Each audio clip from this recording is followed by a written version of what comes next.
Vous le savez comme moi, dans le Québec d'aujourd'hui, la foi catholique est loin d'être la seule à proposer des réponses aux quêtes de sens des gens. Entre autres, le Nouvel Âge est très présent et on en vient à se demander à partir de quels critères on peut estimer qu'une pratique est bienfaisante ou non. On s'intéresse aujourd'hui à l'expérience singulière d'un homme qui a vécu bien immergé dans ses réalités avant de se tourner vers le catholicisme et d'y trouver une voie épanouissante. Le père Joseph-Marie Verlinde est maintenant connu un peu partout dans le monde pour son expérience en lien avec le Nouvel Âge, l'ésotérisme, l'occultisme. Voici notre entrevue.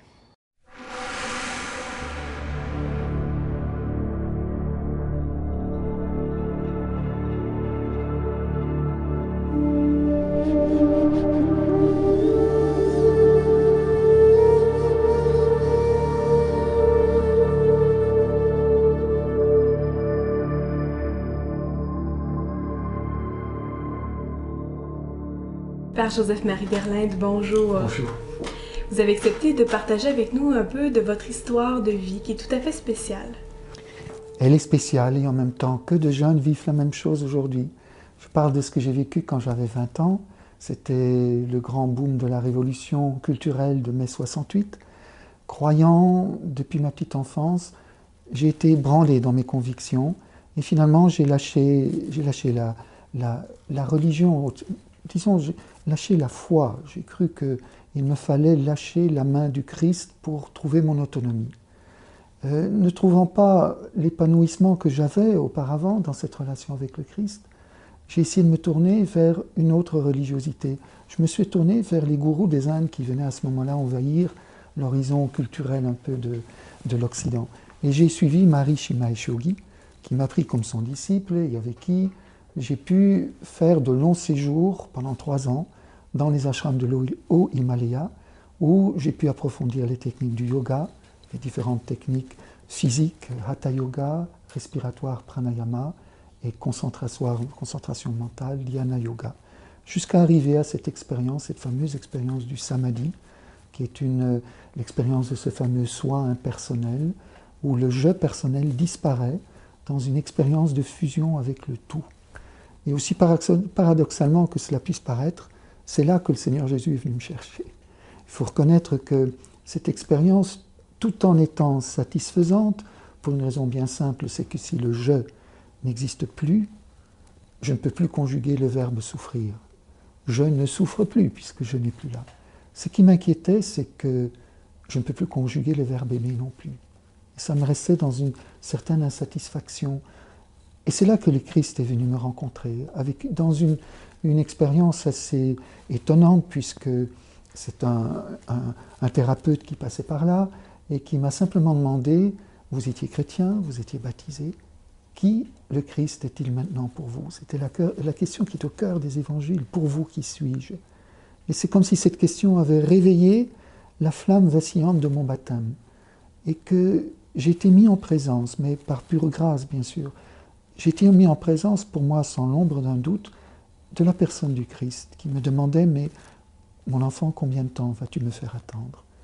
Et je crois que je l'exprime en mots, quelque chose qui est indicible, bien sûr. Et je crois que j'ai fait là, conjointement, l'expérience de la miséricorde, c'est-à-dire cette certitude d'être pardonné parce que aimé d'une façon infinie. Dieu n'est qu'amour, il ne peut que m'aimer. Il n'y a pas l'ombre d'un reproche dans ce regard d'amour, mais il y a un infini désir et une infinie souffrance. Et j'ai en même temps de cette force de l'amour, l'exigence aussi. J'ai compris qu'il me fallait maintenant prendre ma responsabilité et changer de vie. Puisqu'il m'avait fait la grâce de venir à nouveau croiser mes chemins, je l'ai suivi. Ce n'était pas pour autant la fin de l'aventure, puisque revenant en Europe, n'osant pas trop me confier à un prêtre, j'ai cherché une oreille qui puisse m'aider. Et je suis tombé, et là, je m'en suis rendu compte par après, sur une école ésotérique, christique, mais pas chrétienne du tout. C'est-à-dire qui distillait sa doctrine ésotérique dans un langage évangélique.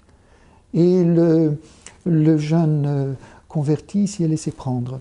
Et me voilà récupéré dans une école ésotéro-occulte, et bientôt invité à pratiquer, à faire des pratiques occultes, soi-disant Le prétexte était, vous avez reçu des dons extraordinaires de Dieu, il faut les mettre au service de votre prochain.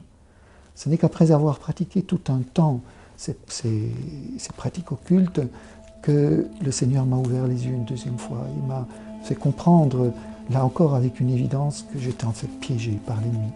J'ai déposé tout cela aux pieds du Seigneur et à ce moment-là, je crois que j'ai pris un chemin plus balisé, plus normal, puisque j'ai pu répondre à l'aspiration qui était née entre-temps dans mon cœur au sacerdoce.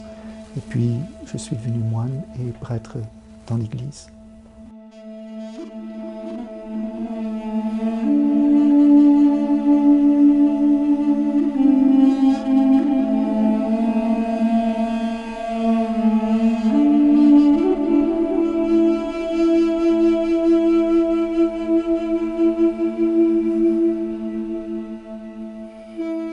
Selon vous, quels pourraient être des critères qui nous aident à discerner, donc parmi différentes pratiques liées par exemple au Nouvel Âge ou aux pratiques occultes, quels pourraient être des critères pour nous aider à discerner à quel point ces pratiques sont ou non bienveillantes?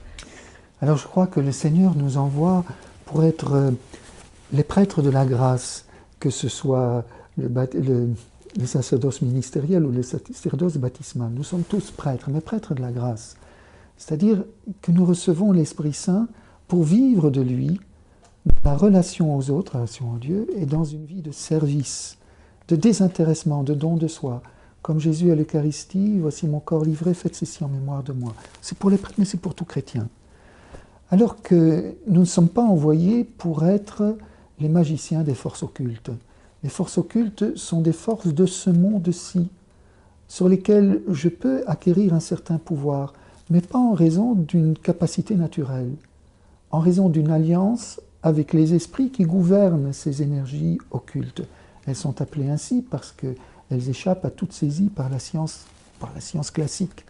Donc ce sont des énergies qui sont présentes, dans une sorte, on pourrait dire, appeler ça un arrière-monde, qui sont gouvernées par certaines entités, et que l'Église, et puis toujours, mais pas que l'Église catholique, la tradition orientale de l'hindouisme ou du bouddhisme aussi, nous met en garde contre la collaboration avec ces esprits dont je dis, c'est une façon de parler, gouvernent ces plans occultes et qui peuvent nous donner des pouvoirs occultes. Alors tous les occultistes sont d'accord pour dire l'homme ne peut avoir aucun pouvoir occulte sans la collaboration avec ces entités. Et là, nous sommes dans une ambiguïté. Pour ne pas citer notre propre tradition, pour citer la tradition hindoue, Ramakrishna, un grand métaphysicien hindou, disait « Vous, les Occidentaux, vous êtes des apprentis sorciers qui allez libérer des puissances que vous ne pourrez pas maîtriser et qui vont vous réduire en esclavage. » Il parlait des devas, ce que nous appelons les démons, ils s'appellent les devas. Ce sont ces entités que nous sollicitons pour avoir des pouvoirs occultes. Alors solliciter les devas, ça passe par le rite d'initiation, après quoi nous avons effectivement des pouvoirs. Mais nous sommes liés alors à ces esprits de la nature ou ces esprits diaboliques. Et une aliénation n'est certainement pas dans le sens de ce que le Seigneur veut pour ses enfants, lui qui est venu pour nous libérer justement de toute aliénation, quelle qu'elle soit.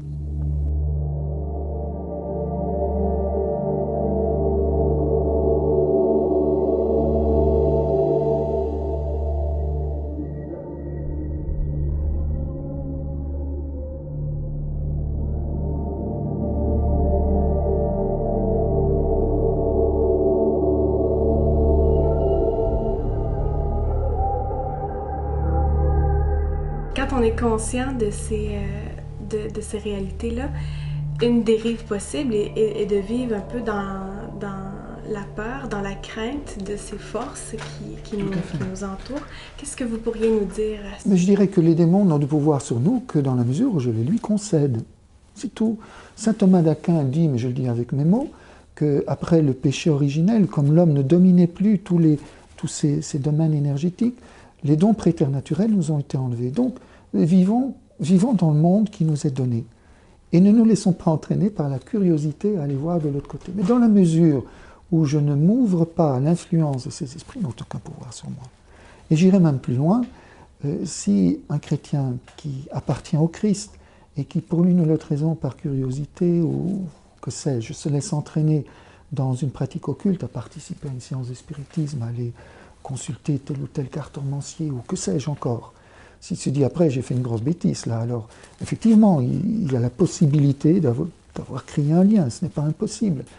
Mais souvenons-nous quand même que Jésus nous a libérés du péché et de toutes ses conséquences. Il a, sur la croix, il a tué la haine, et la haine c'est le symbole du péché, de tout ce qui aliène l'homme. Alors un regard vers le serpent d'airain, pour employer encore une image biblique, nous libère des morsures mortelles du serpent.